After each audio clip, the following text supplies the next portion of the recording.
کی اور اس کی بات کر رہے ہو. آج کل کلپ آ رہی ہے, ہم دیکھ رہے ہیں کہ پیر صاحب جو ہیں وہ اپنے خانقاہ ہے یا مسجد ہے پتہ نہیں کیا, وہاں وہ کھڑے ہوئے ہیں, لوگ کود پھاند رہے ہیں, کوئی آ کے ان کے سر پہ پیر رکھتا ہے, کوئی چومتا ہے, کوئی سجدہ کرتا ہے, پیر صاحب جو اس کی پیٹھ پر ہاتھ رکھ رہے ہیں اور نہ جانے کیسی کیسی خرافات کر رہے ہیں. میں نے شاید اس سے پہلے ذکر کیا تھا کہ اگر میں کلپس نہیں دیکھتا, سنتا تھا, تو مجھے یقین نہیں آتا کہ آج بھی جب اتنا علم والا دور, قرآن حدیث اتنا عام ہے, اتنی بڑی بڑی جہالتیں پائی جاتی ہیں. یہ واقعی بہت بڑی توفیق سے محرومی والی بات ہے. قرآن و حدیث کے تعلیمات کے بالکل سورج کی طرح چمکتے ہوئے ہوتے ہوئے اللہ تعالیٰ نے اس کو روشن بنایا. اللہ کے نبی صلی اللہ علیہ وسلم نے اس میں کوئی جو ہے ایک پیچ الجھاؤ نہیں رکھا. لیکن ایک آدمی اپنے آپ کو مسلمان کہنے کے باوجود قرآن حدیث کے ان صاف ستھرے دلائل سے کو دیکھنے سے سننے سے اندھا بہرا بنا ہوا ہے اور شیطانی فریب میں آیا ہے. یہ جو مذہب کی دکانیں چلا رہے ہیں ان دکانوں پہ سر ٹیک رہا ہے, اپنے پیسے اور وقت کو بھی جو ہے ضائع کرتا ہے, اپنے ایمان کو بھی ضائع کرتا ہے. دنیا تو اگر چلی گئی, آخرت میں کیا ہوگا بغیر توبہ کے اگر ان عقائد کے ساتھ آدمی مر گیا. ہاں, بہت ہی ہمدردانہ دردمندی کے ساتھ عرض کر رہا ہوں, جو لوگ قبر پرستی, بزرگ پرستی, پیر پرستی اور یہ جو اہل تصوف کے جھانسے میں آ کر یہ ان کے پیروں پہ گر کے سجدے کر رہے ہیں, وہ آنکھیں کھول لیں, ہاں جاگ جائیں, یہ قرآن و حدیث پڑھیں.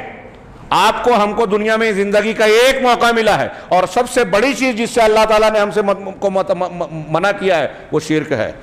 وہ حدیث بخاری کی ہمیشہ سامنے رکھیے کہ اللہ تعالیٰ قیامت کے دن ایک جہنمی سے سوال کرے گا کہ اگر پوری دنیا میں تجھے اس وقت دے دوں تو کیا تو یہ پسند کرے گا کہ اپنی دنیا کو, پوری دنیا کو فدیے میں دے کر اپنے آپ کو اس عذاب سے بچا لے؟ وہ کہے گا ہاں ضرور میں یہ کروں گا.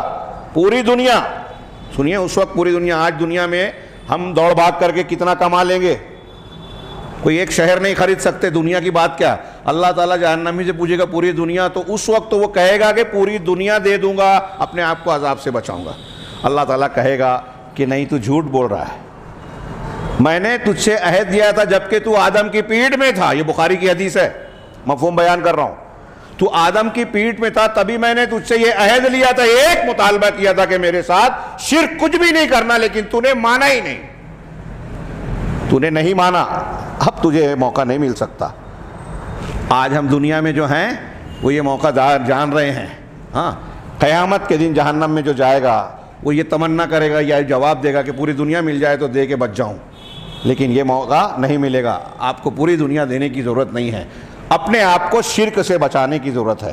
یہ جو جھوٹے جال پھیلے ہوئے ہیں مذہب کے نام پر, دکانیں چل رہی ہیں, ان سے اپنے آپ کو نکالنے کی ضرورت ہے.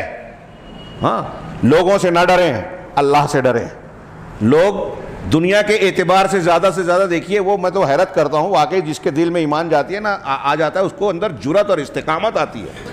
حضرت موسیٰ علیہ السلام کے واقعے میں قرآن میں ہم نے پڑھا, میں ایک بات کہہ کے آگے کروں گا کہ جادوگروں نے, ہاں ان کا واقعہ دیکھیے کہ فرعون کے پاس آ کے کہا تھا کہ موسیٰ کو غالب مغلوب کر دیا تو ہم کو انعام ملے گا نا. کہا ہاں, اتنا ہی نہیں کہ انعام ملے گا, آپ لوگ مقربین میں سے ہوگے, دربار میں, ہاں بادشاہ کے قریبی جگہ ملے گی, آپ کو کرسی مل جائے گی آج کی زبان میں. ہاں, بڑی خوشی دنیا کے انعام کے لالچ میں حضرت موسیٰ علیہ السلام کو ہرانے چلے. واقعے کا مقصود بیان کرنا نہیں ہے.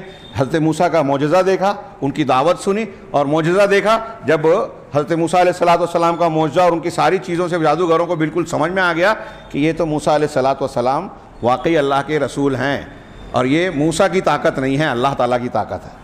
تو سب کے سب سجدہ ریز ہو گئے اور کیا کہا, آمنا برب موسیٰ و ہارون, ہم موسیٰ اور ہارون کے رب پر ایمان لائے. ہمارے ہندوستان میں بزرگوں کے واقعات بتاتے ہیں تو بزرگان اپنا سجدہ کرواتے ہیں, ہم اتنے پہنچے ہوئے ہیں تو ان کی قبروں پہ جا کے سجدہ کرو.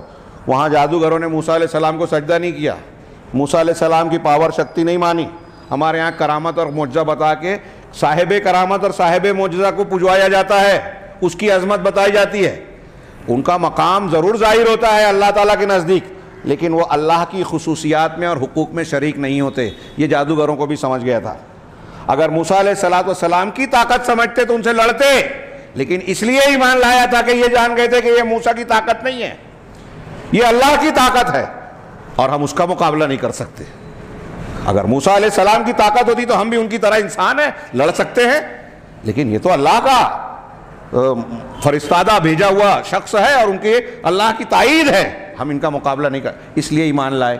اب ایمان لانے کے بعد جب فرعون نے ان کو دھمکی دی، جو ابھی کچھ دیر پہلے فرعون سے انعام مانگ رہے تھے، دنیا مانگ رہے تھے، اب فرعون نے دھمکی دی کہ یہ تمہاری ملی جوڑ ہے، ملی بھگت ہے، سازش ہے، اور اگر تم نے واپس اپنے آپ کو نہیں کیا تو تم کو میں کھجور کے تنوں پہ لٹکا دوں گا، لَأُصَلِّبَنَّكُمْ فِي جُذُعِ النَّخْلِ، کھجور کے تنوں میں تم کو سولی دے دوں گا، وَلَأُقَطِّعَنَّكُمْ أَيْدِيكُمْ وَأَرْجُلَكُمْ مِنْ خِلَافٍ، اور تمہارے ہاتھ پیر کو الٹی سمتوں سے، یعنی ادھر کا ہاتھ تو ادھر کا پیر، ادھر کا ہاتھ تو ادھر کا پیر کاٹ دوں گا۔ جادوگروں نے کیا کہا؟ تھوڑی دیر کے لیے سوچئے، سورہ طٰہٰ میں جا کے پڑھیے، اقضِ مَا أَنْتَ قَاضٍ، جو تجھ کو فیصلہ کرنا ہے کر لے۔ میں اپنے مالیگاؤں کی زبان میں اس کا ترجمہ کرتا ہوں سمجھانے کے لیے کہ جو اکھاڑ رہا ہے اکھاڑ لے۔ کون کہہ رہا ہے فرعون کو؟ یہ جادوگر۔ ہاں، تو زیادہ سے زیادہ، اگلا جملہ ہے جادوگروں کا کہ تو زیادہ سے زیادہ اس دنیا کی زندگی کا فیصلہ کرے گا۔ میں وہی بات کہہ رہا ہوں کہ اگر ایمان کی بشاشت، اللہ کا خوف اور جہنم کا خوف ہمارے دل میں ہے تو دنیا کے لوگوں کا ڈر نکال کر پھینک دیجئے، اللہ کی توحید کے سلسلے میں کسی کا خوف بیچ نہ آنے دیجئے۔ یہی ہمارا بنیادی امتحان ہے اس دنیا میں۔ توحید تو یہ ہے کہ خدا حشر میں کہہ دے یہ بندہ دو عالم سے خفا میرے لیے ہے، یہ توحید ہے کہ آپ اللہ کے ہو جائیں، کوئی ناراض ہوتا ہے ہوتا رہے۔ اور اسی بنیاد پر میں کھل کے یہ بات بیان کر رہا ہوں کہ یہ جو بزرگ پرستی، قبر پرستی اور یہ جو پیر پرستی کا سلسلہ چل رہا ہے، مزارات میں یا خانقاہوں میں سجدے کیے جا رہے ہیں، چومے چاٹے جا رہے ہیں، یہ وہ کام کیے جا رہا ہے جس کو اللہ کے رسول صلی اللہ علیہ وسلم نے اپنے لیے بھی جائز نہیں کیا۔ جہاں فرما دیا کہ اگر اللہ کے رسول صلی اللہ علیہ وسلم کے سامنے بعض صحابہ نے عجم سے آ کر دیکھا کہ کچھ لوگ اپنے بڑے لوگوں کو سجدہ کرتے ہیں تو حضرت سعد رضی اللہ تعالیٰ نے آ کے آپ کو سجدہ کیا، کہا یہ کیا؟ ہاں، سجدہ کسی مخلوق کے لیے جائز نہیں ہے۔ اگر میں کسی کو اجازت دیتا تو عورت کو دیتا کہ اپنے شوہر کے لیے کرے، لیکن وہ بھی جائز نہیں۔ تو کلیئر ہو گیا کہ سجدہ کسی کے لیے جائز نہیں، اور پیر صاحب اپنا سجدہ کروا رہے ہیں، لوگ پوچھ رہے ہیں۔ حیرت کی بات ہے، کیسے نبی کو مانتے ہیں، کیسے نبی سے محبت کرتے ہیں، قرآن حدیث کی مخالفت کرنے کے بعد کہتے ہیں کہ ہم ان سے قرآن حدیث کو ماننے والے یا نبی سے محبت کرنے والے ہیں۔